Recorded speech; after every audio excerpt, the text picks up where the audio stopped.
Bienvenidos a los participantes que estéis conectados ahora mismo a este simposio virtual de ISCAR Ibérico, en el que lo que vamos a hacer básicamente es 5 grupos de docencia e investigación que trabajan en 5 universidades diferentes españolas. Vamos a hablar un poco de manera relativamente informal sobre las distintas experiencias y maneras en las que intentamos innovar, aunque esta es una palabra que se puede problematizar, pero reimaginar o trabajar de maneras diferentes, más alineadas con nuestras ideas teóricas y metodológicas sobre la educación y el desarrollo en distintos ámbitos de formación de profesionales socioeducativos, ¿no? Entonces, entendido esto en términos amplios porque hay experiencias de logopedia, psicología, magisterio, etcétera.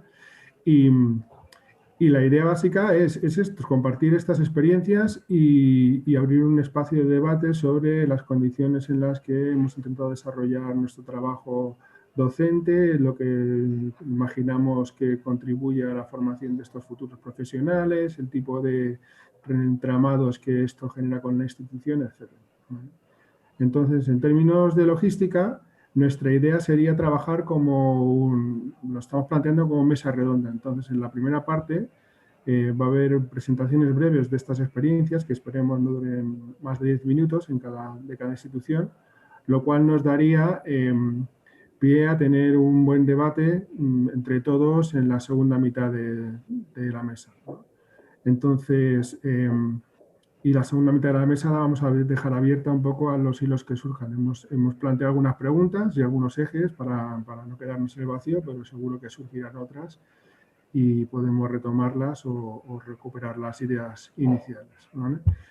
Por lo que tengo entendido, la forma en la que se participa desde los participantes que no forman parte de la mesa es a través del chat. Entonces, tenéis comentarios, preguntas, lanzarlas a través del chat y Beatriz Martín, que está ahí en medio de la pantalla, y yo actuaremos como moderadores, intentaremos incorporar estas preguntas, ¿vale? Y también tenemos varias personas del equipo organizador que están aquí dando apoyo, así que creo que estamos bastante acompañados. Bien, y sin más dilación, pues voy a dar pie vamos a seguir el orden que está en el programa. Entonces empezará Carmele Mendoza, que contará su trabajo desde la Universidad de Extremadura. Nada, pues muchas gracias a todas por estar aquí y a David por haberme, y a Beatriz por haberme incluido en... Uy, estoy empezando a poner muchas gracias. Y empiezo desde el final, que la había estado ensayando. Nada, pues soy Carmele Mendoza, soy profesora desde hace poquito, desde hace 4 años en la Universidad de Extremadura, y esta presentación la he preparado junto a Manuel Montanero y Carmen Manteca, que es una profesional del Centro Acadia de Madrid, pero no hemos conseguido estar los 3 para presentarlos, así que lo presento yo. Lo que vamos a presentar es una iniciativa que llevamos pues 2 años haciéndola y pues queremos sistematizarla un poquito más. Y voy a empezar un poco contando en qué consiste esta iniciativa, en la que trabajamos conjuntamente con alumnos de Neuropsicología del Desarrollo, que es una optativa de cuarto de Psicología, del grado de Psicología, y con los alumnos del máster de formación del profesorado de secundaria, concretamente con los que vienen de las especialidades de matemáticas, física, química y biología y geología. Y de forma conjunta, tanto los futuros psicólogos como los futuros docentes tienen que trabajar sobre el caso Antonio, que es un caso real que llevó a cabo la compañera Carmen, y es un chico que estaba en primero de la ESO y tenía TEA y presentaba ciertas dificultades en el aula, sobre todo a la hora de trabajar los docentes, ¿no? Me gustaría comenzar presentando el caso de Antonio y diciendo por qué hemos elegido este caso para trabajarlo tanto con futuras psicólogas como con futuras docentes, ¿vale? Antonio presentaba en el aula bastantes problemas de conducta y un de rendimiento académico súper irregular, y los docentes que le daban clases pensaban que tenía altas capacidades. Cuando se llevó a cabo la evaluación por Carmen, se vio que era un niño con TEA, que no se le había diagnosticado antes y que tenía un alto funcionamiento. También la evaluación permitió entender desde una perspectiva más amplia por qué había ciertas conductas disruptivas en el aula y qué necesidades tenía tanto Antonio en el aula como fuera del aula en el recreo. ¿Por qué elegimos este caso para trabajarlo de manera conjunta? Los alumnos, o sea, reflexionando, ¿no? Pues como psicólogas nos dimos cuenta que a lo largo de nuestra formación o sea, cuando habíamos estado en la universidad se nos había como hecho poco énfasis en la necesidad de incorporar tanto a las familias y sobre todo al contexto educativo, ¿no? En esa intervención, cómo motivarlos, cómo implicarles, ¿no? Para que trabajen junto al profesional. Entonces, como habíamos detectado como esa necesidad que luego te la encuentras y que no, o sea, que muchas veces pues vas aprendiendo ensayo-error de una vez que ya estás como profesional. Entonces, a través del caso de Antonio y de otros casos, les machacamos sobre todo mucho a los alumnos del grado de psicología de esa importancia para que haya una coordinación profesional, familia y contexto educativo. Luego, por otro lado, nos dimos cuenta que los alumnos del máster, como venían de ciencias, pues los conocimientos de psicología son mínimos y los conocimientos de distintos trastornos de psicología del neurodesarrollo también son mínimos. Y ellos demandaban como mucho, o sea, que tienen como mucho miedo, como mucha incertidumbre de contarnos un poquito más sobre estos trastornos del neurodesarrollo. Es cierto que es una asignatura muy breve de un cuatrimestre, tampoco se les puede contar todo en profundidad, ¿no? Pero sí que queríamos que tuvieran pues cierta formación en el desarrollo normativo y todo lo que se sale de ese desarrollo normativo para sobre todo así evitar como análisis simplistas en los que digan pues este niño presenta problemas de conducta porque quiere llamar la atención o distintos tipos de verbalizaciones así como muy simplistas. Y queríamos que fueran más conscientes, ¿no? En detectar esas señales que podía haber y que podían estar pues como ser alarmas de que quizás detrás había un trastorno del neurodesarrollo que no se había detectado aún. Entonces esas fueron las necesidades y las cosas por las que creímos que el caso de Antonio era muy interesante para trabajar con los dos grupos. ¿Qué es lo que hacemos en prácticas o actividades con los alumnos de neuropsicología del desarrollo? Primero lo que hacemos es que ellos trabajen, o sea, la asignatura está planteada como que sea muy práctica y que ellos trabajen como en guiones de entrevistas para que vayan explorando información necesaria, ¿no? Para hacer la historia de Antonio, o sea, información necesaria que deben recabar de los progenitores y también de los docentes. Una vez que han preparado esos guiones, yo se los corrijo, se los devuelvo y ya se preparan para hacer a través del role-playing una entrevista. Primero se la hacen a los progenitores. O sea, la hacemos en clase, yo interpreto el papel de los progenitores de Antonio y alguien al azar de los alumnos sale y con su guión pues va recabando información. Después de que ha hecho la entrevista, entre todos pues le damos feedback. Él también nos dice cómo se ha sentido al hacer una entrevista, si hay cosas que le ha faltado, si se ha sentido nervioso, y esa sería como la primera actividad. Después, con el guión que han preparado para los docentes, o sea, para entrevistar a los docentes que le daban clase de Antonio, yo lo que hago es a cada alumno de psicología le asigno un profesor o dos. La asignatura de psicología tiene unos 35 alumnos, que es el máximo, pero la asignatura del máster, como confluyen, es una asignatura común y confluyen las 3 especialidades distintas, hay de 80 a 90 alumnos. Entonces, por cada alumno de psicología tiene 1 o 2 profesores a los que entrevistar. Yo les pongo en contacto, les doy los contactos de cada profesor y los alumnos de psicología deben ponerse en contacto con los supuestos profesores de Antonio y les entrevistan. Esta entrevista la graban y después yo la veo, la corrijo y les doy feedback y ellos también la ven y se van autocorrigiendo. Una vez que han hecho eso y que han hecho las 2 entrevistas, lo que tienen que hacer es planificar la evaluación de Antonio. Una vez que yo se la corrijo, Carmen, la compañera que llevó el caso de Antonio, presenta el caso de Antonio, les devuelve la evaluación de Antonio con todos los resultados y las pruebas que han llevado a cabo, plantea un poco cómo ha sido la intervención, cuáles han sido las mayores dificultades, bueno, resuelve el caso y ellos le preguntan distintas cosas. Una vez que ya está resuelto el caso, ellos se preparan para realizar una devolución de resultados a esos profesores que entrevistaron y también le dan una serie de pautas educativas para darles herramientas para trabajar con este chico en el aula y para evitar situaciones problemáticas. Esta devolución de resultados la vuelven a grabar y yo la vuelvo a corregir. Esto es lo que harían los alumnos de neuropsicología del desarrollo del grado de psicología. Luego, los profesores, o sea, los alumnos del máster de formación del profesorado, ¿qué es lo que harían? Yo les presento el caso de Antonio y les digo, esta es la problemática que tenéis en el aula, esto es lo que está pasando, y cada uno desarrolla o intenta desarrollar una unidad didáctica para imaginarse un poco qué tipo de actividades haría, cómo atendería la diversidad de este chico, con lo poco que saben, ¿vale? O sea, tampoco se trata de que sea perfecto, sino que vayan realizando como actividades y que luego, con todo lo que hacemos después, reflexionen en torno a qué problemáticas tendrían o no esas actividades. Entonces, ellos hacen una especie de unidad didáctica, todavía como es bastante al inicio, es bastante simple, y después ya vendría la entrevista que les hacen los psicólogos para que les recaben un poco de información de qué problemas están teniendo con Antonio, cuál es la conducta de Antonio en el aula, qué problemas aparecen. Estoy resumiendo todo mucho porque son 10 minutos, pero el caso de Antonio hubo muchos problemas y es un caso bastante interesante, ¿vale?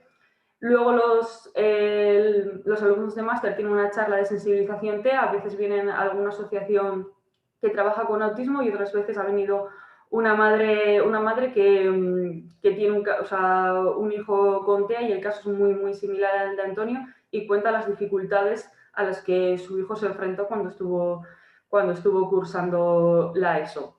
Después vienen los psicólogos y le dan los resultados de la evaluación y le dan las pautas educativas y se las explican.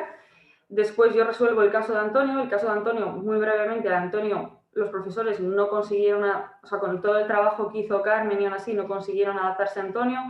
Le expulsaron un mes y le echaron del centro escolar. O sea, fue un caso bastante así, por eso nos gusta cómo traerlo. Y de una vez que han hecho todo esto, tienen que volver como a la fase 1 y esa unidad didáctica, con todo lo que han aprendido, con todo lo que han reflexionado, tienen que volver a reelaborarla y elaborar un poco cómo atenderían a Antonio y cómo, o sea, tanto a nivel de materiales, tanto a nivel de organización en el aula, cómo se plantearían ese trabajo con Antonio. Así muy brevemente. ¿Por qué surgió esta iniciativa? Yo, el grado de psicología aquí lleva muy poquito tiempo y lleva 3 ediciones. La asignatura de neuropsicología del desarrollo. La primera vez que la di, la hice súper teórica y dije, menuda, vale, 3 minutos, sí, me da tiempo. Menudo aburrimiento de asignatura que has hecho, o sea, al final digo, o sea, esto es teoría pura y dura y podría sacarle mucha más chispa. Entonces, al año siguiente, o sea, destruí la asignatura por completo y la trabajamos como de forma muy práctica, resolviendo casos, y el examen final es un caso práctico en el que llevan todos los apuntes, todos los materiales, todo lo que han hecho. Eso es un caso práctico con apuntes. Y también, por parte de la demanda de los profesores de que querían ver más casos de alumnos relacionados con trastornos. Porque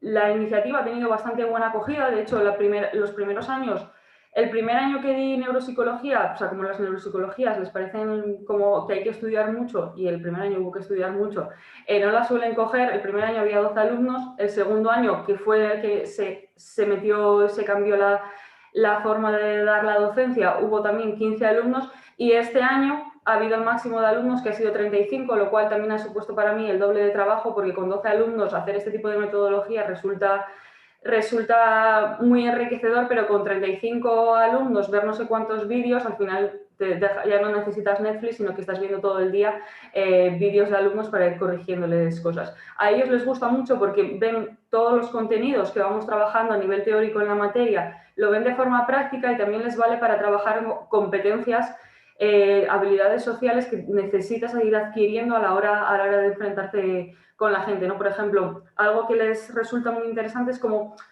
tienen que contactar con esos profesores y a veces les piden que realicen pruebas, ¿no? O sea, pues los profesores no les contestan o les devuelven las pruebas muy tarde, entonces tienen que ir aprendiendo a gestionar, porque me dicen, no me contesta el profesor, le digo, eso no es mi problema, ¿sabes? Tú tienes ahí tu contacto, tienes que gestionarte con este profesor como lo harías en la vida diaria. Y a los profesores les gusta mucho porque les vale mucho la asignatura para, más allá de generar materiales o adaptar los procesos de enseñanza-aprendizaje a este colectivo, les vale muy bien para ser sensibles y a veces evitar situaciones y prevenir situaciones conflictivas con este tipo de colectivo. Y ya está, creo que me he ajustado hablando súper rápido al tiempo, así que esto sería la iniciativa. Y bueno, este año la intentamos llevar a la intentaremos meter por el programa de innovación docente y a ver si la seguimos elaborando y que vaya tomando más forma. Muy bien, pues bueno, ya vuelve David. Muchas gracias, Carmele. Seguimos, yo creo que estaba yo en el siguiente, ¿verdad? Sí, sí. Bueno, pues guardamos todas las preguntas para el final, ¿verdad? Sí, sí, sí. Bueno, pues comparto.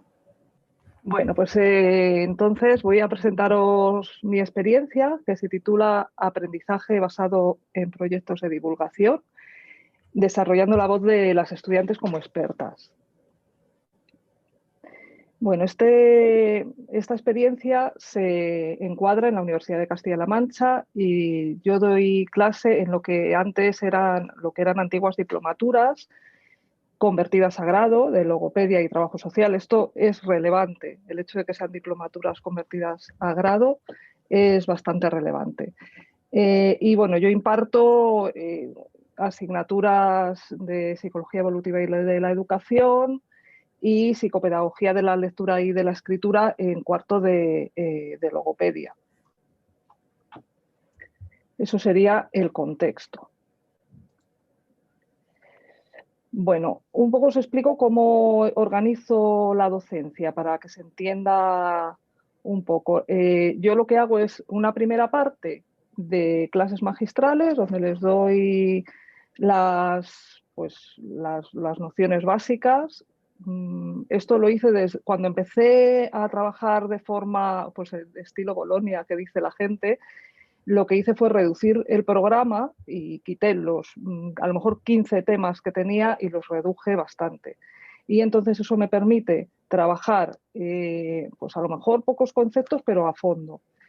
Y luego hago una evaluación individual, bueno, una evaluación formativa individual y los proyectos en grupo, que son los proyectos, el aprendizaje basado en proyectos son proyectos en grupo, aunque las actividades individuales están empezando a convertirse en proyectos, pero de eso no voy a hablar hoy. Vale. Bueno, pues voy a plantear un poco el trabajo que he estado haciendo este año. Lo llevo haciendo mucho tiempo, pero digamos que este año se ha consolidado bastante y cómo trabajo desde la voz de las estudiantes, es decir, la voz como concepto bakhtiniano y partiendo de los conceptos de Gillan, de las voces de las disciplinas, ¿no? Porque claro, la voz de los autores es distinto dependiendo del género en el que nos encuadremos. Y aquí nos vamos a encuadrar en géneros académicos, a veces no, pero nos vamos a encuadrar en cómo se maneja la voz académica, ¿no? Entonces, bueno, la voz serían aquellos recursos que usan los autores y las autoras para expresar su autoridad y presentarse en el texto.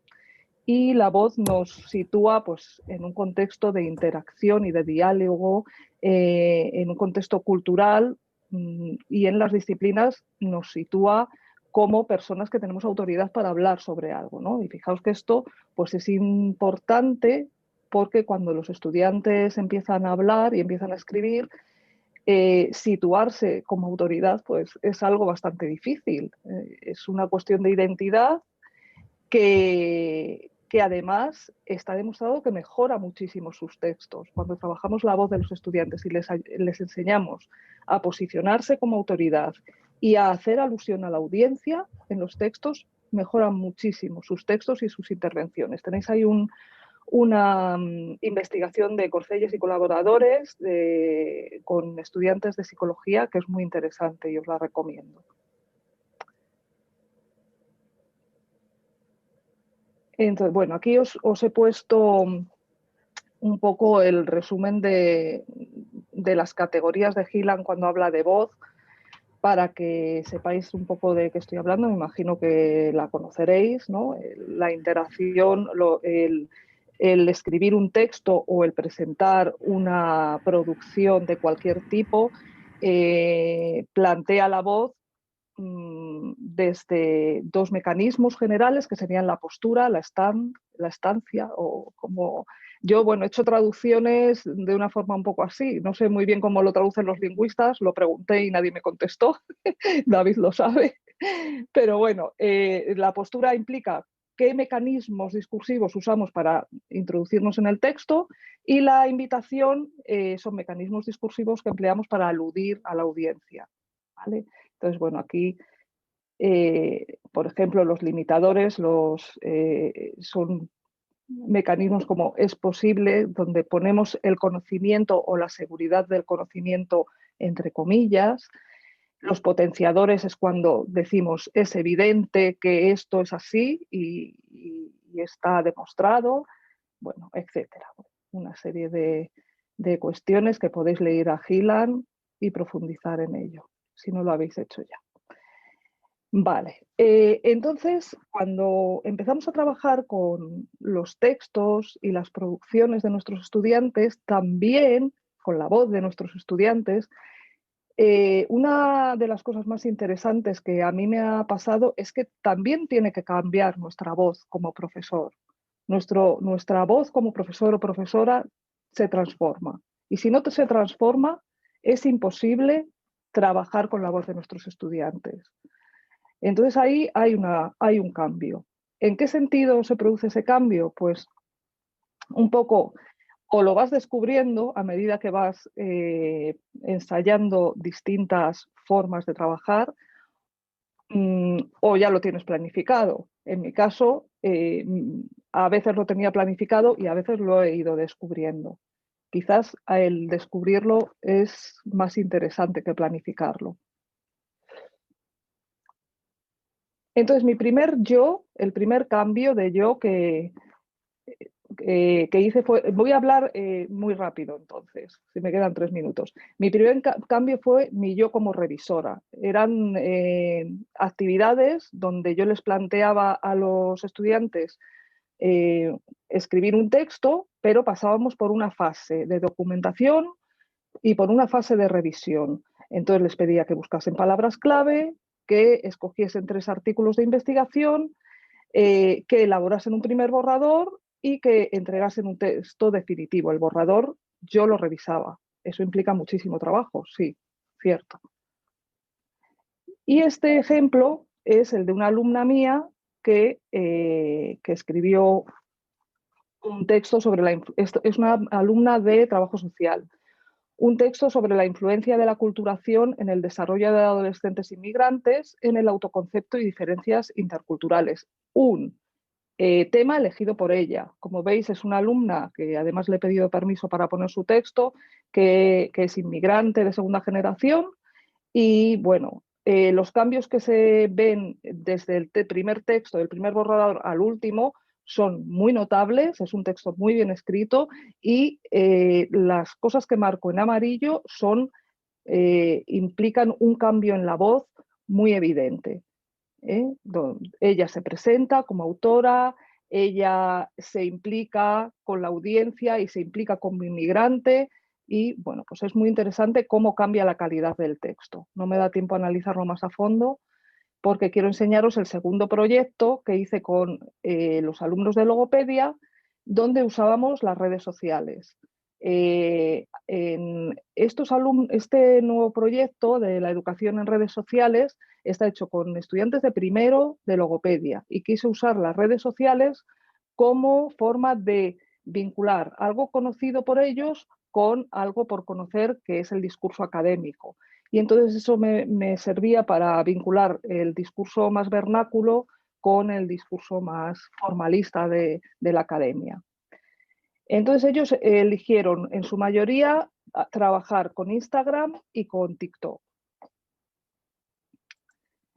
Eso me obligó a mí, bueno, aquí os explicaba un poco cómo se introducen en comparación, esta sería la voz de mis estudiantes en comparación con cuentas profesionales en Instagram. Eso me obliga a mí a tomar, claro, otro rol, que es mi yo Instagramer y mi yo TikToker. ¿Y para qué? Claro, yo tengo que corregir de alguna forma lo que hacen mis estudiantes en las redes sociales. ¿Cómo lo corrijo? Yo no me puedo poner post tras post echándoles la bronca porque han hecho mal X o Y. Entonces lo que hago es ejemplificar en mi Instagram, que todos siguen, pues cómo ellos podrían trabajar, les doy modelos de algo pues que sería una cuenta profesional de divulgación en una red social como Instagram. Y lo mismo en TikTok. En TikTok me costó bastante porque no había usado TikTok en la vida, pero me pareció interesantísimo y muy fructífero, porque yo les podía grabar vídeos profundizando en algún concepto que no habían entendido o les podía pues dar pautas. Bueno, fue muy interesante trabajar con TikTok. Y luego, claro, tenía otra forma de trabajar que era mi yo troll. Cuando veía cosas que es que no se podían pasar, como por ejemplo este post que veis de Vygotsky donde tenían una falta ortográfica, bueno, un poco así y tal. Entonces no quería decirles nada, pues fui un poco troll y denuncié la publicación. Digo, a ver qué dicen, a ver si lo revisan, a ver si... Bueno, hay que ser un poco troll cuando se trabaja con las redes sociales, ¿no? Es inevitable. No sé si habéis leído el libro este de La máquina de trinar, que por cierto nadie cogió Twitter, desgraciadamente. Bueno, como conclusión, cambiar la voz de nuestros estudiantes también implica cambiar nuestra voz, ¿no? Y bueno, os pongo ahí dos ideas que me han surgido trabajando con las redes sociales, como affordance y aprendizaje líquido, en lo que no puedo profundizar. Muchísimas gracias por vuestra atención. Pues nada, continuamos con la experiencia de Beatriz Macías y Virginia Martínez de la UPO. Vale.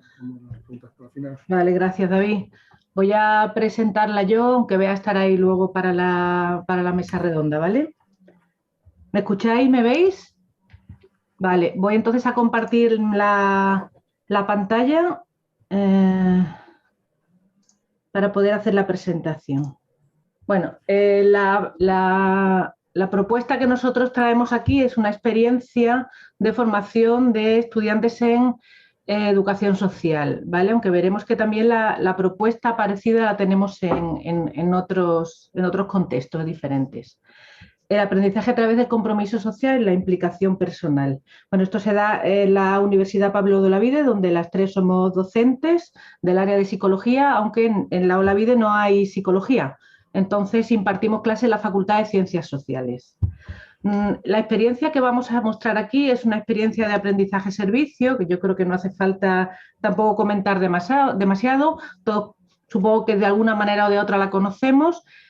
Básicamente, el aprendizaje-servicio es un aprendizaje experiencial en el que aprendemos a través de la experiencia, pero esa experiencia tiene incluido pues, un componente de acción social y de compromiso. Vamos a ir ahondando un poquito en ella y os voy a explicar pues, qué hemos hecho con nuestros estudiantes y nuestras estudiantes. Antes os quería poner el antecedente porque creo que es importante comprender el contexto del que venimos y dónde nos situamos y cómo hemos ido avanzando, ¿no? Y en las alianzas que tenemos. La profesora Beatriz Macías estuvo un tiempo de estancia en California, en contacto con los proyectos de Michael Cole de Quinta Dimensión y la clase mágica, y estuvo trabajando y sigue trabajando y seguimos trabajando en UC Links como una red que conecta a toda la gente que trabajamos aquí, que José Luis ya antes en el anterior panel ya nos contó algo de ello, ¿no? Luego, además, yo trabajé también en la residencia universitaria Flora Tristán que tenemos en la Olavide, que es una residencia que está ubicada en el barrio más marginal de Sevilla, que es Polígono Sur, conocido vulgarmente como las 3.000 viviendas. Al final se conoce el todo por la parte, pero bueno, os sonará porque es una zona mayoritariamente con población muy marginal, mayoritariamente población gitana, en la que se dan muchos conflictos. Esta zona está al lado de la universidad. Y la universidad tiene la residencia con acciones sociales también allí, con lo cual eso nos permite por una parte conocemos la teoría y todo lo que había montado, y por otra parte conocemos pues, un entorno que nos permite además ejercer una acción social. Y luego entramos ya en las redes de aprendizaje-servicio que nos permiten complementar además lo que se trabaja en quinta dimensión, sobre todo centrado como proyecto docente de investigación y de acción social, que está muy centrado en analizar el aprendizaje de los niños. Nosotros, además, gracias a alianzas que hacemos, especialmente con Barcelona, con el grupo DAISY de José Luis Lalueza y el resto, que trabajan también desde UC Links y Quinta Dimensión, empezamos a abordar también el aprendizaje de los estudiantes universitarios. ¿Qué diferencia hay en que aprendan como aprenden tradicionalmente a que aprendan en una actividad de compromiso como esta? Además, Barcelona y nosotros trabajamos con población gitana, con lo cual también nos ayuda porque trabajamos en grupos culturales de referencia similares, y además hemos trabajado en un proyecto I+D que nos ha hecho avanzar mucho a nivel teórico también, como os expondré después. La experiencia se ubica en el grado de educación social, como os he dicho, en el primer semestre al principio. Es la que os voy a contar, porque nosotros empezamos antes, en 2012, con una optatividad, pero esta se hace obligatoria ya. Y luego, además, actualmente estamos con 2 asignaturas de inglés en distintos grados y en máster. Pero esta experiencia se da en el grado de educación social. La asignatura nuestra es Bases del funcionamiento psicológico humano, pero trabajamos en conjunto con el resto de asignaturas del primer semestre. Sin ellas no podríamos montar la experiencia, especialmente con didáctica, aunque el resto también están participando. Las asignaturas se dividen en nuestra universidad en enseñanzas básicas, que son las teóricas tradicionales, y enseñanzas prácticas dirigidas, que son las enseñanzas prácticas. Las enseñanzas básicas se hacen en aula y las seguimos haciendo en aula, solo que a la hora de explicar teoría, explicamos teoría basado en la práctica en la que están, porque las enseñanzas prácticas dirigidas las hacen fuera de la universidad. Las hacen fuera de la universidad y en este caso, bueno, nosotros tenemos por asignatura 1,4 créditos, pero como os he dicho antes, esta experiencia se hace junto con didáctica, por tanto, las enseñanzas prácticas dirigidas de las 2 asignaturas se suman para que los estudiantes y las estudiantes puedan estar 20 horas en trabajo comunitario, haciendo la acción social, que es la parte práctica. La hacen en un CEIP de las 3.000 viviendas, como decía antes, con gran índice de absentismo, con un 90% de población gitana, y van 2 horas semanales a trabajar en grupos interactivos. Además, nos sobran 8 horas de estas enseñanzas prácticas que las dedicamos a trabajar en aula en la universidad sobre apoyo, evaluaciones, revisión de lo que estamos haciendo, es decir, porque se hacen grupos pequeños de 15 personas, con lo cual podemos trabajar muy concretamente sobre los problemas que vayan surgiendo, aparte de que todas las semanas nos vemos en la teoría, las enseñanzas básicas. Para nosotros es muy importante el diario de campo como herramienta de evaluación y de aprendizaje, ya que obligamos, esto es la parte obligatoria de la asignatura y es parte de la evaluación, pero no es solo para nosotros como evaluación el diario de campo, sino que también es una herramienta de aprendizaje constante, ya que les obligamos a trabajar semanalmente. Cada vez que van, tienen que trabajar sobre el tema que se esté trabajando en clase, conectándolo con la práctica en la que están inmersas. Por tanto, les hacemos hacer reflexiones teóricas y además también concretamente tienen un apartado que es reflexión personal, emociones, sentimientos, conflictos conmigo mismo, es decir, cómo me siento, porque nosotros pensamos que esa parte para el aprendizaje es fundamental y esto es lo principal que le da a la enseñanza. Lo que pongo aquí abajo son, bueno, pues otras maneras de evaluar que también tenemos aparte del diario de campo, porque hacemos relatos autobiográficos, ejercicios en clase, monografías, incluso realizan un cortometraje, como ahora veremos, y en algunas ocasiones hay examen de contenidos, depende un poco de cómo vayamos viendo el curso. Estas evaluaciones no son todas de una asignatura, sino que se reparten entre las asignaturas que os dije antes. Psicología, por ejemplo, evalúa el diario de campo, mientras que didáctica evalúa el cortometraje, porque tenemos una misma guía didáctica en la que trabajamos conjuntamente. Y, por ejemplo, el diario de campo, antropología se encarga de trabajar todo el tema de etnografía y hacer un diario de campo y todo eso. Y finalmente, bueno, pues llevamos ya 7 años haciéndolo, este año no lo hemos podido hacer, pero llevamos ya 7 certámenes, ¿no? 7 años en los que hacemos festivales de cortometraje al final de la asignatura, en la que los estudiantes muestran cómo han vivido, qué hacen, y además se invita al colegio, se invita a toda la universidad, con lo cual celebramos un poco la asignatura a través de sus experiencias en vídeos, que resultan muy interesantes. Bueno, os he contado la práctica, cómo la hemos hecho, luego si queréis que aclaremos algo ya os hablamos, pero sí queríamos meter aquí un poquito sobre cómo entendemos la conceptualización de la actividad que creamos dentro del plano de la enseñanza-aprendizaje, ¿no? Para nosotros el aprendizaje-servicio es una nueva actividad que se crea entre dos actividades como son la universidad y el servicio comunitario, que en este caso es un colegio. Entonces los estudiantes están metidos en lo que se considera, bueno, pues un tercer espacio, en palabras de Cris Gutiérrez, o una comunidad híbrida, en la que tienen que trabajar con diferentes objetos y con diferentes motivos.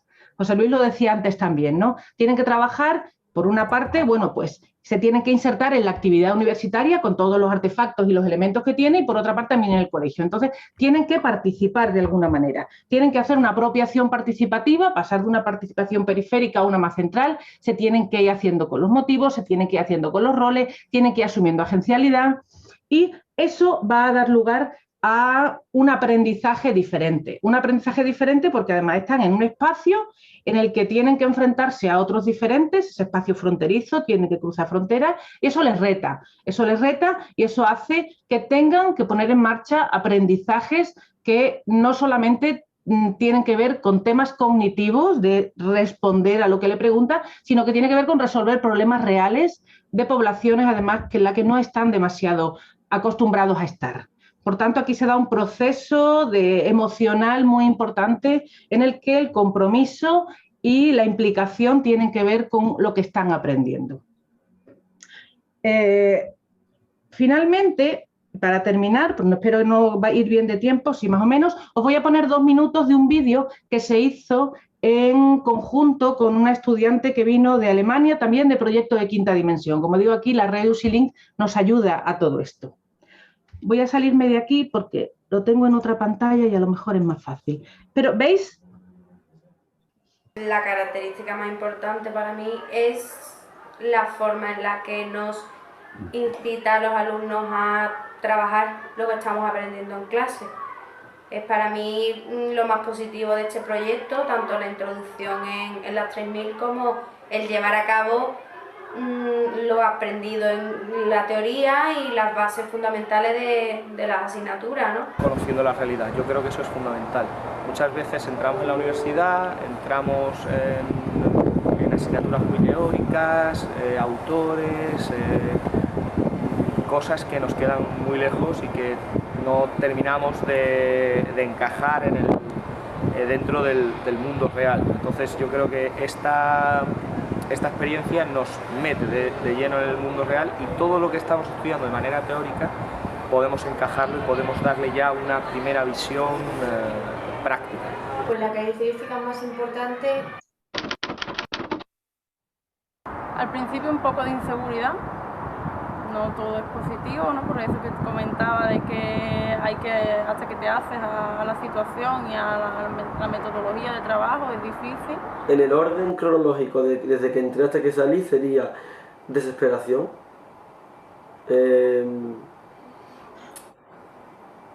dudas de cómo hacer las cosas, dudas en plan incertidumbre, y por último felicidad. Pues he experimentado amor, compromiso, tanto por nuestra parte como por la de los niños, responsabilidad, mucha responsabilidad para trabajar con ellos, y sobre todo intención y ganas. Hay que ponerle muchas ganas para conseguir cosas muy grandes. Bueno, pues con esto ya lo dejamos aquí y ya esperamos ya vuestras preguntas y los comentarios en la mesa redonda. Muchas gracias. Pues nada, pasamos entonces a la experiencia de José Luis Laleza y David García en la Autónoma de Barcelona. Bueno, aclarar que David ya no es de la Autónoma de Barcelona, ahora es de la Universidad de Santiago de Compostela. Por lo tanto, vamos a hacer una presentación interuniversitaria, aunque tiene que ver con una asignatura desarrollada en la Universidad Autónoma cuando David estaba, bueno, que se puso en marcha y se diseñó estando David todavía en la autónoma, antes de que nos abandonase. Creo que irá muy bien ahora para contestar y relacionar. A ver, vamos a hablar de una asignatura que se llama Práctica de la Intervención Educativa y Psicosocial. Es una asignatura del grado de Psicología, de cuarto, que se ofrece especialmente a aquellos estudiantes que hacen una mención en Psicología Social o una mención en Psicología de la Educación. Y, por tanto, encontramos a alumnos de estas dos opciones. Y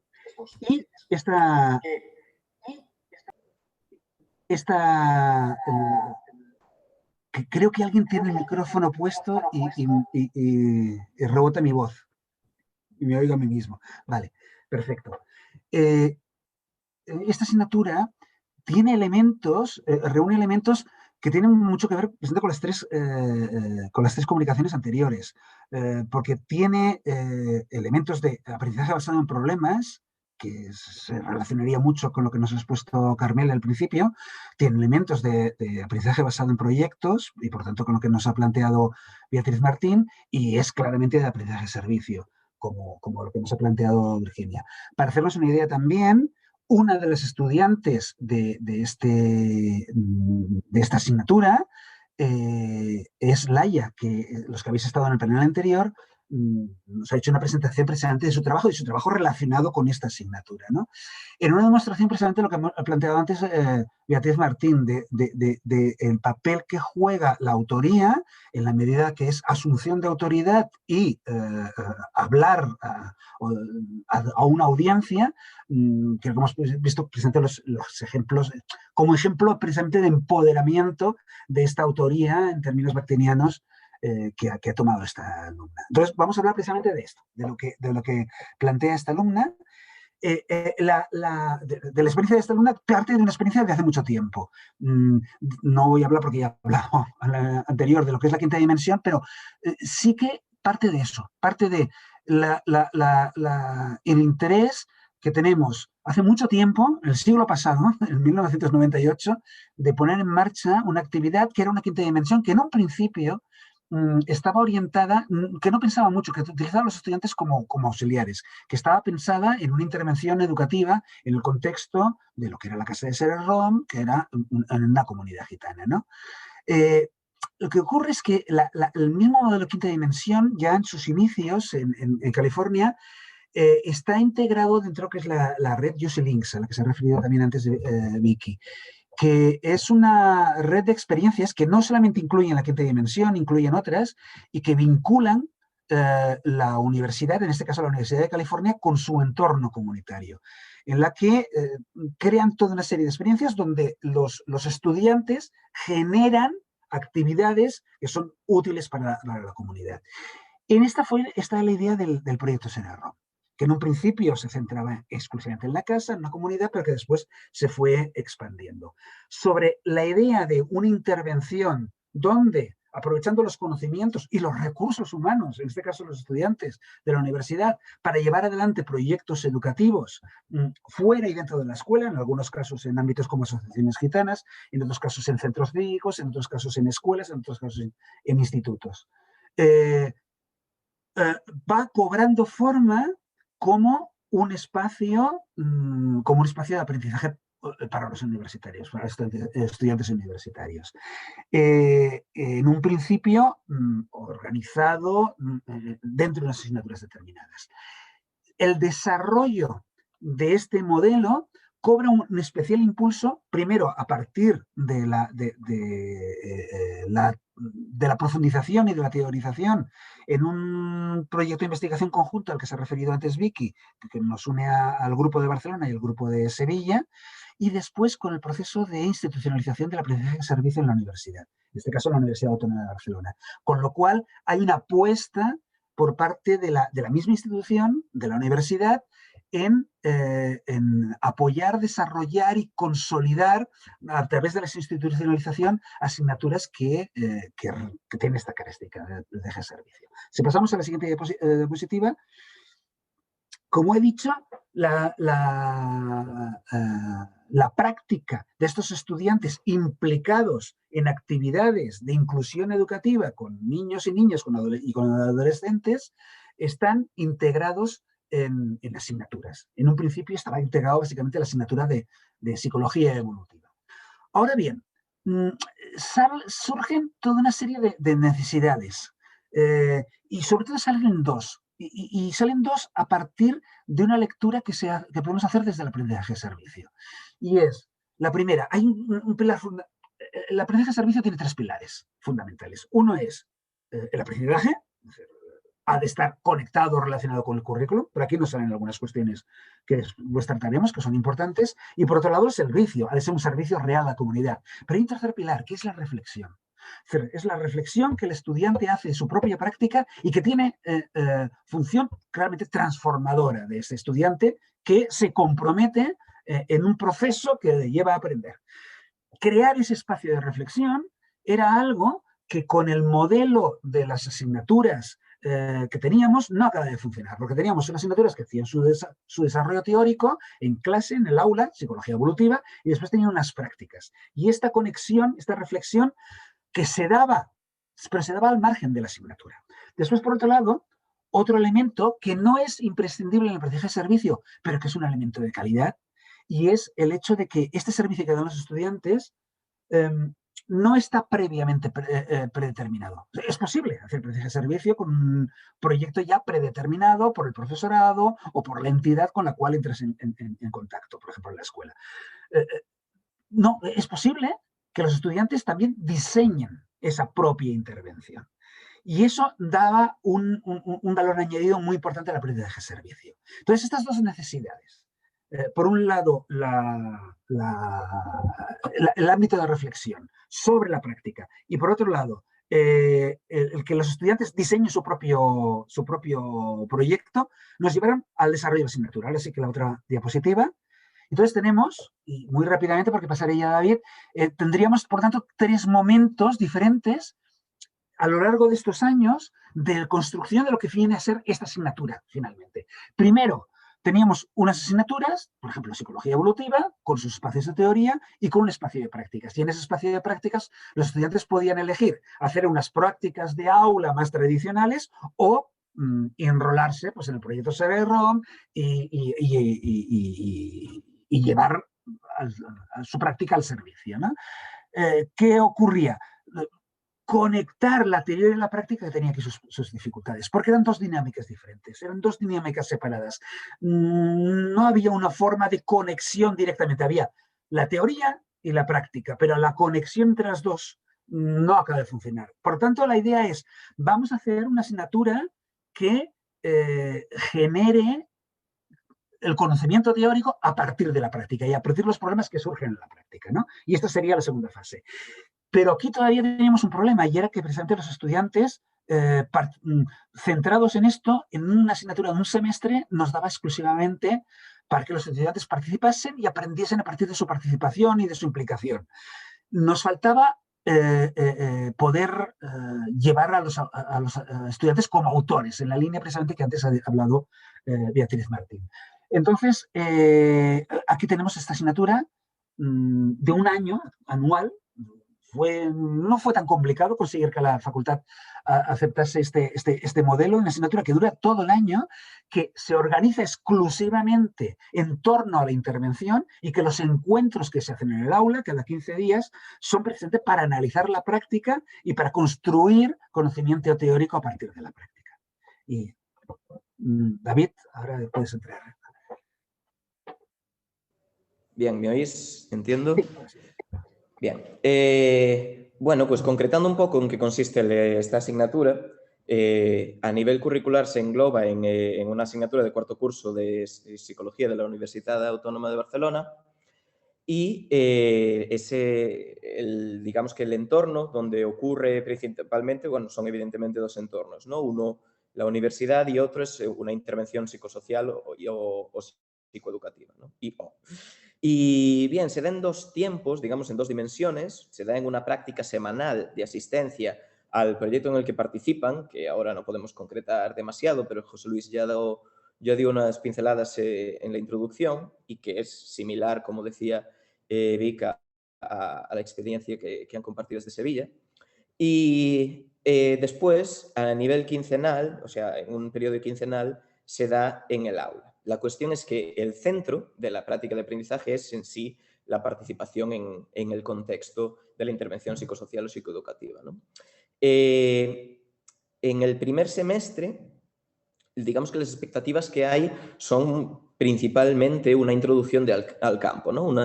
Una forma de entender qué es lo que está ocurriendo, por qué está ocurriendo, entrar en diálogo con los diferentes agentes que están participando en esa intervención y que puedan comenzar a elaborar un análisis de necesidades. Este análisis de necesidades se vehicula principalmente a través de los diarios de campo, de los que son similares también a los que ha hablado Vika, y esos diarios de campo son muy importantes, aquí quiero incidir también, en el sentido de que nos dan un espacio de interpelación entre profesorado y estudiantado también, ¿no? Es posible entregar unos comentarios a las diferentes entregas de los diarios de campo que los llevan a movilizar diferentes procesos de reflexión que no se darían en una entrega, digamos, unidireccional, ¿no? Entonces, ese es un contexto de diálogo que existe entre un estudiantado que está intentando entender qué es aquello que ocurre, cuáles son los motivos que mueven esa intervención, y un profesorado que los interpela para incluir la teoría, para preguntarles qué implica para ellos a nivel identitario esa participación, etc. Y al mismo tiempo una discusión en el aula que se vehicula a través de diferentes núcleos temáticos que han de ayudarles a entender aquello que está ocurriendo. Bien, y finalmente, al final del semestre han de hacer una propuesta de intervención específica. Esto es, ahí entra, digamos, directamente su agencia, su participación, su rediseño del proyecto o una intervención más pequeña dentro de esto, ¿no? Y esto deben negociarlo a tres bandas, entre estudiantes, profesorado que está en el contexto de intervención, profesorado profesionales, esto es, disculpad un error porque muchos de los contextos son educativos, pero profesionales en contexto de intervención, estudiantes y el equipo de investigación-acción en sí que lleva inicialmente el proyecto. Entonces, debe encajarse la propuesta de estudiantes en este marco digamos, de negociación. Y en el segundo semestre, aquello que deben hacer es la implementación de su propia propuesta, evaluarla y redactar un artículo sobre la intervención concreta que han realizado, ¿no? Esto introduce una complejidad enorme que tiene mucho que ver con lo que Beatriz Martín comentaba de la cuestión de la voz del estudiantado, ¿no? En tanto que deben aprender a defenderla en un lugar, o a defenderla o a, digamos, desarrollar su autoría en un contexto de multiplicidad de voces con diferentes perspectivas y, digamos, de responsabilizarse de ella, ¿no? La cuestión de la agencia, para que los estudiantes puedan tomar agencia, implica que tienen que tomar responsabilidad, tienen que implicarse en procesos de toma de decisiones y tomar responsabilidad no solo ya sobre aquello que hacen, sino sobre aquello que dicen y piensan, porque están siendo interpelados por, digamos, diferentes formas de entender el proyecto en el cual participan, diferentes prioridades. Y aquí es muy importante en este proyecto, digamos, tres caracteres de ¿no? El hecho de que es un proyecto intergeneracional y que actúan con alumnado menor que ellos, pero que en un contexto de flexibilidad de roles no van a tomar siempre el rol, digamos, de dominancia, sino que eso es intermitente o flexible, las funciones varían, que es interinstitucional, algo que refleja aquello que acabamos de explicar, de tener que encajar su proyecto en ninguna negociación a tres bandas. Eso implica tener que, digamos, defender su postura en esa negociación y no solo defender. Cuando digo defender no me refiero a una negociación de voy a sacar aquello que quiero, sino a una defensa en el sentido más ontológico, en el sentido de entender realmente que esto es mi postura y qué implica eso para mí y para aquello que voy a llevar a cabo, ¿no? Y también desde una perspectiva intercultural, de unas reglas culturales que están en negociación, que son cuestionadas, que se sienten un poco peces fuera del agua y que ponen también en relación con referentes racializadas, como pueden ser activistas, como pueden ser otras profesionales, que llevan a cabo talleres iniciales dentro del proyecto anterior. Esto para contextualizarlo un poco, dentro del proyecto en el que se insertan, no solamente, digamos, está el equipo de investigación, acción y el profesorado, sino que hay inputs externos que se valoran mucho en el sentido de poder dar al alumnado referentes racializados que puedan tomar como ejemplo y que entran también en ese diálogo y en esa multiplicidad de voces. Esto es muy importante porque arroja al estudiantado a un territorio que les genera muchísima presión. Digamos que están introducidos en un contexto, en una turbulencia de intereses, de perspectivas, de motivos, y muchas veces pueden no encontrar los suyos propios o no encontrar la manera de sentirse legitimados y legitimadas. Y ahí es muy importante el apoyo que puedan recibir, ¿no? El acompañamiento por diferentes figuras que puedan existir tanto en el caso de profesionales como en el equipo de investigación-acción y también por parte del profesorado. La cuestión de la voz del estudiantado es muy importante también desde el punto de vista de darles ese apoyo que les permita crecer, que les legitime, les reconozca y les permite desarrollar esa voz propia, ¿no? Porque si no se ven aplastados por muchas otras. Bien, y aquí son, digamos, cuestiones para un futuro cercano que, como ya estamos por encima del tiempo, no voy a inserir, pero, digamos, inquietudes que tenemos con respecto a implicar en esta materia y que a veces son, digamos, son abordadas desde el trabajo del estudiantado, son el incluir a todos los agentes del centro. Cuando hablamos del centro educativo concretamente, pues por ejemplo el alumnado, ¿no? Muchas veces el alumnado está en una situación en la cual su agencia es menos promovida que la de otros agentes. Y también el ser capaces de englobar a la comunidad que rodea al centro en el que se interviene, ¿no? Y eso es importante también para englobar ese diálogo intercultural, ¿no? Más allá de las instituciones e incluir a la comunidad amplia. Y estas, en ocasiones, son dimensiones que son abordadas desde, como digo, desde el estudiantado en sus proyectos, lo cual es bastante satisfactorio cuando ocurre. Y hasta aquí, creo que me he excedido un poco del tiempo y pido disculpas, pero hasta aquí habíamos llegado. Pues muy bien, muchas gracias, David y José Luis. Y voy a cerrar yo y presentaré brevemente nuestra experiencia y no sé si me vais a oír bien porque estoy en casa y hay obras por todos lados y no hay más que martilleos y máquinas de fondo. Así que si oís mal es que esto es la sonoridad que hay por aquí. Vale, entonces voy a compartir pantalla porque... Entonces, básicamente este es el esquema de lo que quiero contar hoy. De lo que voy a hablar hoy es de un poco el trabajo que estamos haciendo yo y mi compañera Marta Morgade en la Facultad de Psicología de la Universidad Autónoma de Madrid, principalmente en los espacios de tutela y de seguimiento de TFGs y TFMs en los últimos años, desde que se empezó a implantar el máster, ¿no? Del grado y del máster de psicología, ¿vale? Y en particular nos estamos centrando o queremos hablar un poco de los TFGs y los TFMs, estos trabajos de finalización de los estudios que son tan importantes en el currículum actual, en los que los alumnos y las alumnas con los que trabajamos pues o se implican en procesos de investigación porque digamos definen su trabajo como una preinvestigación de tipo cualitativo, etnográfico, etcétera, o se plantean el trabajo como una intervención, pero esta intervención se realiza desde una visión colaborativa participativa.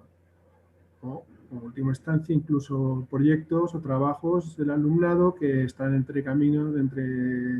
medio camino entre la investigación y la intervención y se plantean como investigaciones de acción en participación, etc.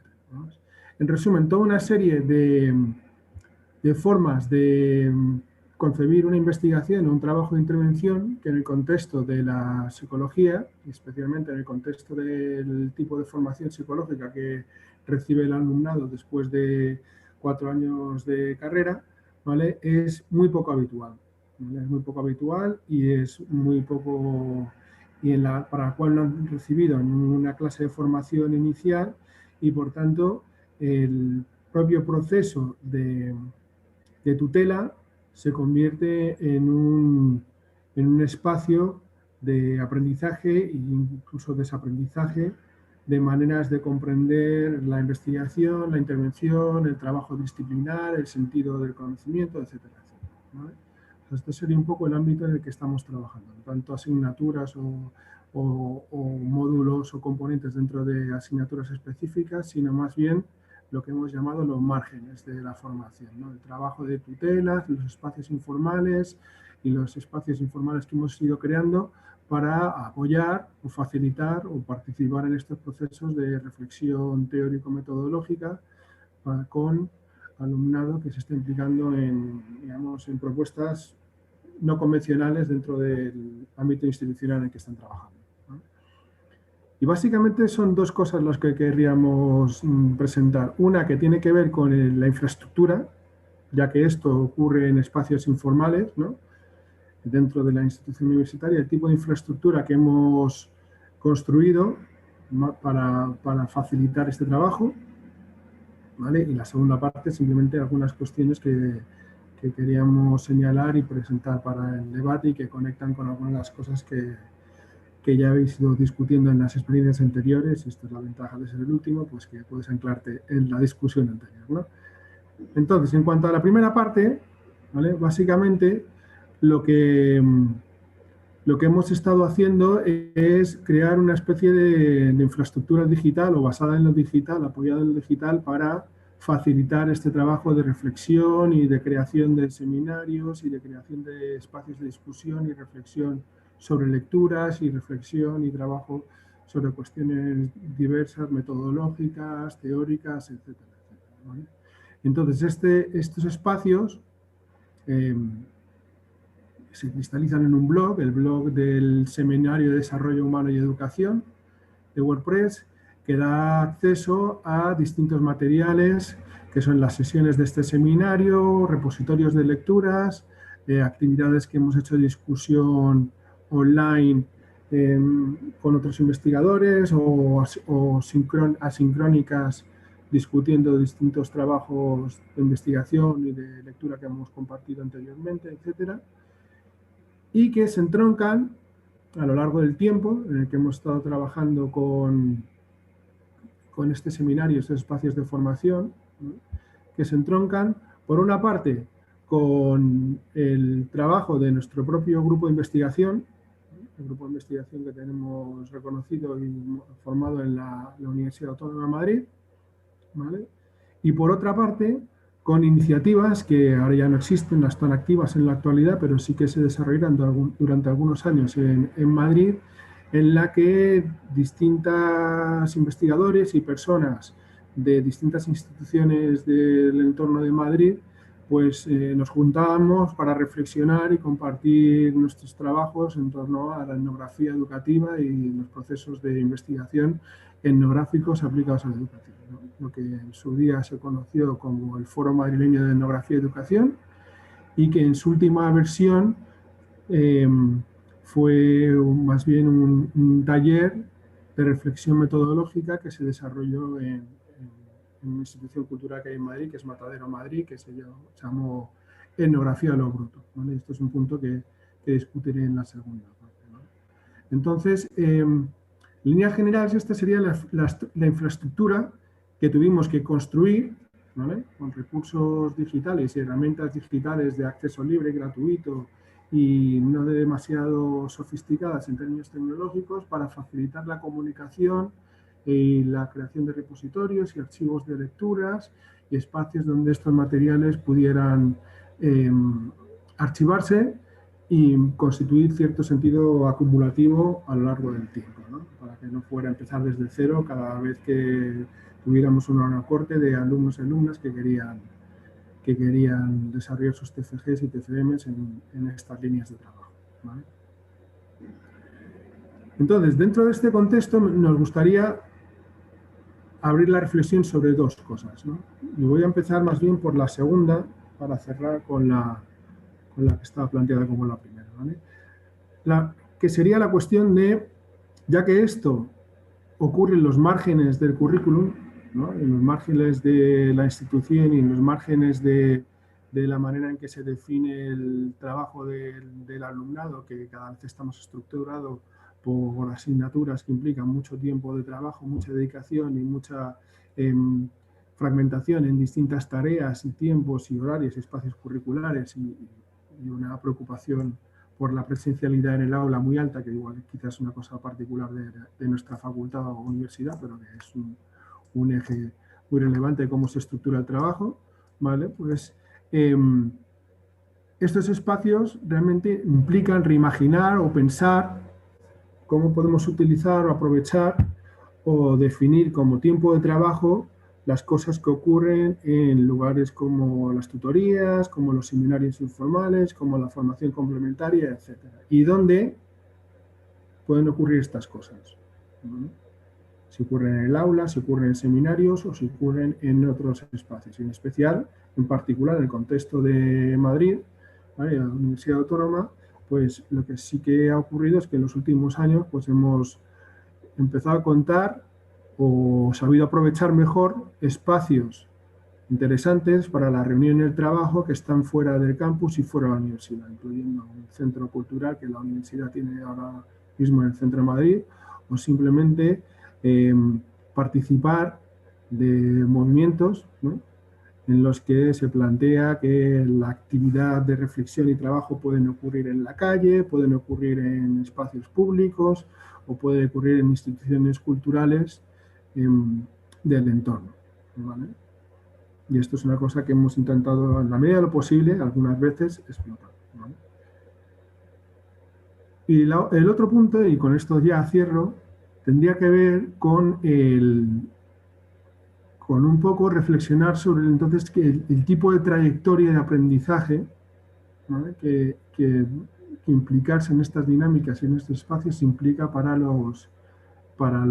alumnado que está haciendo sus TFGs y sus TFGs. Y aquí esto está súper ligado a discusiones que ya habéis planteado en las presentaciones anteriores, la idea de construir una voz académica, la idea de desarrollar una agencia, profesional, preprofesional, la idea de aprender y a colaborar con compañeros y compañeras y con construir conocimiento, etc., ¿vale? Pero donde yo querría poner el énfasis es en esta idea de que este proceso de aprendizaje metodológico, en el fondo, también implica procesos de desaprendizaje, ¿vale? El desaprendizaje de suspender algunas creencias o supuestos que terminan estando firmemente arraigados, así un poco en la visión de nuestro alumnado sobre lo que es investigar, sobre lo que es ser competente, sobre cómo tiene que estructurarse la intervención, sobre qué tipo de pasos y herramientas uno tendría que seguir y desplegar para sentirse o para presentarse como un profesional competente, etc., ¿vale? Y por tanto, en la medida en que este desaprendizaje se va cristalizando, pues qué tipo de construcciones alternativas van surgiendo, ¿vale?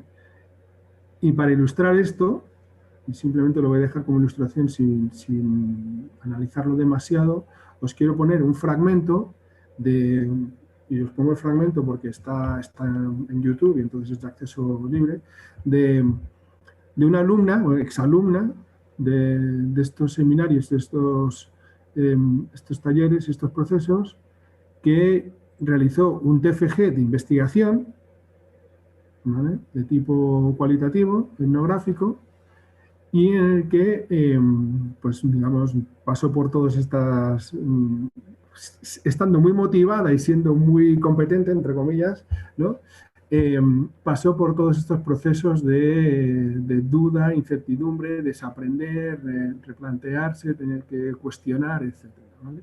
Y sin embargo, al final del proceso empieza a hablar de sí misma, empieza a hablar de su trabajo en otros términos, ¿vale? Entonces simplemente os pongo este clip para que veáis, digamos, al final del proceso, cuando ya está hablando de su trabajo fin de grado, cómo habla de ella misma y cómo habla de su trabajo de investigación. Desde una observación participante, de forma que voy a dejar de ser una mera espectadora para convertirme en una jugadora más. Y ese cambio, ese giro, ha sido propuesto por ellos. Han sido ellos. Y bueno, ya para terminar, así a modo de cierre, decir que me resulta curioso como al lado de una metodología tradicional, como pueden ser la observación natural y la observación participante, ya que no dejan de pertenecer a una etnografía clásica, aparece la colaboración observador-observado, de forma que los elementos clave del trabajo de campo son conducidos por los participantes y no tanto por, en este caso, yo, la investigadora. Y bueno, pues hasta aquí mi aportación. Muchas gracias por escuchar y sobre todo por ofrecerme la oportunidad de participar. Así que, gracias. Bueno, pues ya lo ha dicho ella, gracias. Y con esto terminamos. Muchas gracias, David. Muy interesante. Vale, pues entonces el tiempo que tenemos disponible, que es un poco menos de lo que imaginábamos, pero vamos, tenemos un tiempo, pasamos al debate, pasamos a la discusión abierta y yo creo que vamos a lanzar así un poco preguntas y cuestiones que tengáis y especialmente desde el público, claro. Sí, desde el público, animaos a poner vuestras preguntas en el chat y nosotros las vamos pues pasando a los panelistas. Sí, una pregunta de Pilar Lacasa, que pregunta ¿cuál es el papel de la metodología etnográfica en las aulas? A Virginia es la pregunta. ¿Y cómo se relaciona con ese concepto de servicio? Vale, creo que Virginia me ha dicho que tenía que estar atendiendo otros asuntos y como estamos las dos en el proyecto de la presentación, le contesto yo. No sé muy bien por dónde abordarlo, pero vamos, básicamente lo que hacemos es que al menos en el proyecto de Sevilla y creo que en Barcelona también siguen una metodología parecida, aunque siempre nos adaptamos tanto a los grados como a la situación de la comunidad y del servicio. Lo que hacemos es darles una serie de workshops o talleres de distintas maneras, ¿no? Porque tenemos, como ha dicho Virginia, varias asignaturas, en algunos casos en colaboración con la asignatura de antropología, en otros casos, como las asignaturas en inglés, lo hago yo en la misma asignatura, una serie de pautas básicas de en qué consiste la etnografía y sobre todo en qué consiste la observación participante. Y entonces se les va guiando a lo largo de todo el curso en esa observación participante y además dándoles retroalimentación de las notas de campo que hacen semanalmente cada vez que participan en el proyecto comunitario, en el servicio, tienen que producir una nota de campo donde pues se les da también unas pautas, ¿no? Por un lado, observar conductas, acciones y un relato más o menos relacionado con las interacciones, por otro lado, hacer la intervención, la interpretación subjetiva, se les enseña a separar ambos planos y todo eso el profesorado de la asignatura lo va revisando con dos objetivos. Por un lado, evaluar o conocer qué es lo que está sucediendo en el campo, qué es lo que están haciendo las alumnas y los alumnos en el campo y, por otro lado, andamiar su proceso propio de aprendizaje de los conceptos de la asignatura y su proceso propio de relación experiencial con lo que sucede.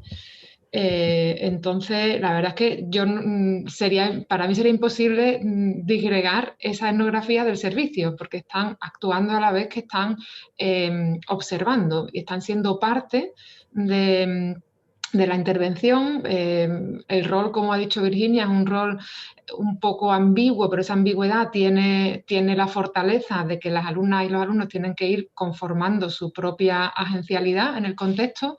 Por ejemplo, en Sevilla pues participan en centros educativos, un centro de adultos y un centro de educación infantil y primaria. Entonces pues tienen a las profesoras y los maestros de modelo, pero al mismo tiempo tienen que tomar roles bastante agentes en algunos casos donde hay que resolver situaciones y tienen que tomar las riendas, ¿no?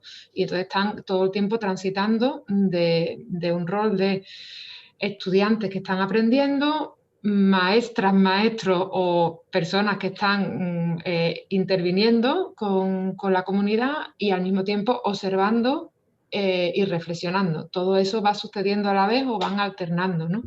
No sé si Vicky quiere comentar algo más. Entonces, para mí sería muy difícil, diríamos, desgajar las dos partes, el servicio de la observación participante. No va todo unido.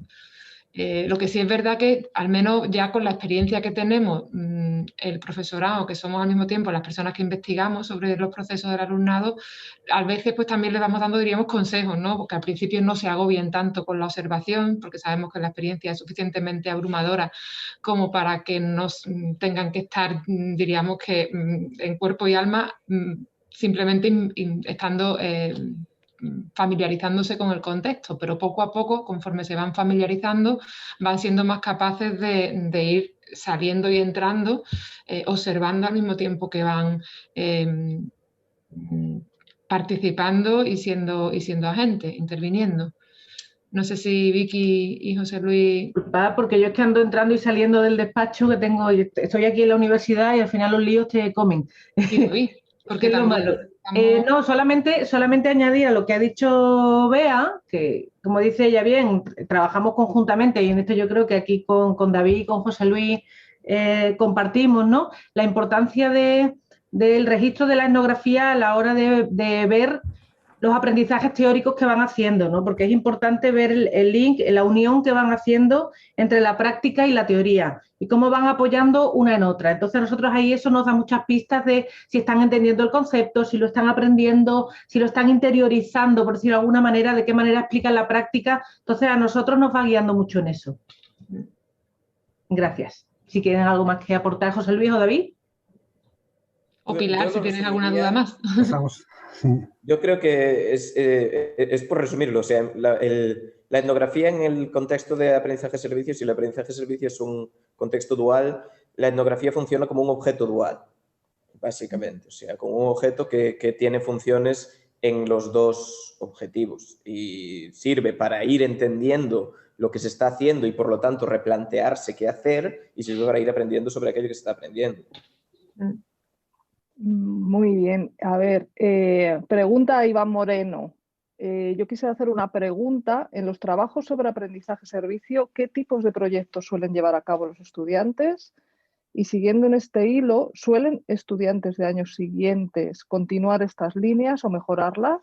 Sí, bueno, a ver, en nuestro caso, a ver, una cosa es la asignatura esta concreta, como me he comentado antes, hay una línea de continuidad de este trabajo, de la intervención, en este caso, la intervención en este centro en concreto, ¿no? Pero bueno, el conjunto, pero el conjunto de actividades de aprendizaje-servicio, la idea de continuidad es una idea muy importante. Por ejemplo, yendo a una cosa diferente a esta asignatura, ¿no? Que es el aprendizaje-servicio, por ejemplo, se puede hacer también a través de los TFMs. De trabajos, perdón, bueno, también TFMs, pero bueno, ahora pensaba en TFGs, en trabajos final de grado, ¿no? Y, por ejemplo, el año pasado recibimos una propuesta de una entidad, la Fundación Peraclosa, que trabaja con población gitana, de hacer una adaptación de los programas de parentalidad positiva, pero a lo que son las prácticas familiares de las comunidades gitanas, ¿no? Porque no, esos programas que han salido por ahí son programas bastante sesgados culturalmente, ¿no? Y el TFG consistía en hacer eso. En hacer una adaptación, pero esa adaptación, ¿cómo se hacía? A partir de la colaboración de trabajo, en este caso, con promotores gitanos, es decir, con personas gitanas, chicos y chicas, que hacen un trabajo de mediación entre la escuela y las familias y junto a ellos hacer un proceso de continuidad. Eso, por ejemplo, que se hizo el año pasado, fue en parte interrumpido por el tema confinamiento COVID. Avanzaron bastante, pero quedó muchas cosas pendientes. Este año, otros estudiantes, además aquí colaborando estudiantes de psicología y estudiantes de educación infantil, de dos facultades diferentes, lo primero que hicieron fue, leer los trabajos finales de grado de sus compañeros del curso pasado y conectar este año otra vez con los promotores y llevar adelante con otras perspectivas diferentes el proyecto, ¿no? La idea de la continuidad es muy importante. Sobre todo porque supone, el aprendizaje de servicio también supone establecer alianzas con entidades fuera de la universidad, sean escuelas, sean entidades de todo tipo, fundaciones, etcétera, etcétera. Entonces, ahí hay una continuidad y ahí es donde hay una función del profesorado que va más allá. O sea, aquí también nos lleva al tema de la redefinición y el análisis de nuestra función misma como docentes, en la línea que también antes había planteado Beatriz Martín, que curiosamente cuando haces proyectos tienes que replantearte tu función. O sea, los proyectos los hacen los estudiantes, pero en ese proceso de acompañamiento te lleva a una revisión de tu papel como docente. Y uno de los elementos que cambian es que empiezas a trabajar con un tercer actor, que son las entidades. Y esas intervenciones tienen que ser relevantes desde el punto de vista docente, pero han de ser relevantes también desde el punto de vista del servicio. Muchas gracias, José Luis. Pregunta Pilar a Carmele. Dice Carmele, excelente experiencia de colaboración entre alumnado y docentes, más allá de una asignatura. Además, para resolver un caso real. ¿Habéis tenido dificultades? ¿Dificultades en qué sentido? ¿A nivel del alumnado, a nivel de institución o a nivel de profesorado? Yo, como profesora, este año he tenido dificultades, aunque por tema de COVID, con los dos grupos hemos funcionado igual, las clases eran presenciales. Sí, a nivel de coordinación para mí me supone muy difícil cómo llevar a las dos clases a la vez para que se puedan coordinar en los tiempos y en los espacios y sobre todo coordinarme porque son muchos materiales. Este año se han apuntado 35 alumnos, ver todos los vídeos y devolver como todo eso a tiempo. Eso sí que ha sido para mí una dificultad bastante grande para darles un feedback como a tiempo, porque al final te ves que tienes, yo qué sé, 18 horas de entrevistas que tienes que corregir en una semana, pero bueno, te da tiempo, oportunidad y también a ellos les vale mucho el vídeo para ver si corregirse errores, entonces a veces va saltando quizás un poco más. El año anterior, que eran 12 alumnos, pues no ha sido las revisiones tan profundas, ¿no? Porque a mí no me daba el tiempo. Y sí, sobre todo para mí lo que más me cuesta, las dificultades que más tengo es como cuadrar la teoría y las actividades con las dos asignaturas, pero los alumnos responden bien. Las mayores dificultades, por ejemplo, para ellos, hay veces que como los profesores de los que están estudiando máster, pues por la mañana trabajan y por la tarde tienen las tardes completas de eso, hay veces este año pasado que una persona no pudo hacer la entrevista, entonces pues sobre la marcha, que esto también te puede pasar en un caso real, tienes que decidir cómo vas a abordar a esa persona, si le vas a llamar telefónicamente, si le vas a escribir un email y pedir cierta información o cómo. Pero para ellos también es útil para la hora de resituarse y encontrarse situaciones que se van a encontrar en la vida real. No sé si te he respondido, Pilar. Gracias por la pregunta. Gracias, Carmele. Como queda un poquito de tiempo, yo podría hacer una pregunta también, ¿no? Es que me ha interesado mucho lo que ha comentado Carmele del análisis simplista, ¿no? Para evitar el análisis simplista de los estudiantes.